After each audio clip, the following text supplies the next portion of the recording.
नाज़रीन, अवामी न्यूज़ में ख़बरनि जो सिलसिलो जारी है। नुक़्ता से तव्हांखे नौशरो फिरोज़ खां ख़बर ॾींदा हलूं त नौशरो फिरोज़ जी सभ खां वॾी ऐं ख़ूबसूरत हिन पार्क जी डिज़ाइन कंहिं इंजीनियर जे मुरतब कयल न पर हिकु आर्टिस्ट जे रिथा तहत तकमील जे आख़िरी मरहले में पहुची रही है। चेयरमैन ज़िले काउंसिल नौशरो फिरोज़ अब्दुल सत्तार अब्बासी जी ज़ाती दिलचस्पी सां ठहंदड़ हिन पार्क जो तमामु तहमीराती कमु नाले वारो मशहूर सैयद अली अहमद शाह आर्ट माइंडर तहत पार्क डिज़ाइन करे सॼो ॾींहुं थींदड़ कम जी निगरानी पाण करे रहियो आहे। जस लहे साईं सैयद अली अहमद शाह जंहिं जूं काविशूं नौशरो फिरोज़ जी तारीख़ जो हिसो बणिजी रहियूं आहिनि। पार्क में सावक थींदे मुख़्तलिफ़ पखी पिण अचणु शुरू थी विया आहिनि। अचो त असां बि गॾिजी पाण खे तारीख़ जे हिसे में शामिलु कयूं, हिन पार्क में पंहिंजे नाले जो हिकु हिकु वण लॻायूं।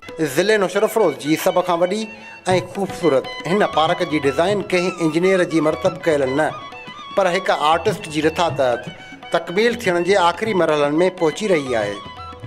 चेयरमैन ज़िले काउंसिल नौशरो फिरोज़ अब्दुल सत्तार अब्बासीअ जे ज़ाती दिलचस्पीअ सां ठहंदड़ हिन पार्क जो तमामु तमीराती कमु नाले वारो मुसविर सैयद अली अहमद शाह आर्ट माइंड तहत पार्क डिज़ाइन करे सॼो ॾींहुं थींदड़ कम जी निगरानी पिणु पाण करे रहियो आहे। जस लहणे साईं सैयद अली अहमद शाह जंहिं जूं काविशूं नौशरो फिरोज़ जी तारीख़ जो हिसो बणिजी रहियूं आहिनि।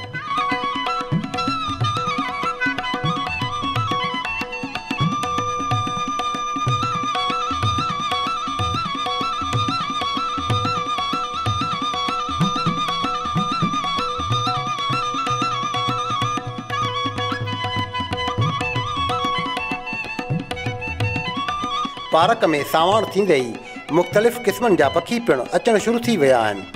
अचो त असां बि गॾिजी पाण खे तारीख़ जे हिसे में शामिलु कयूं।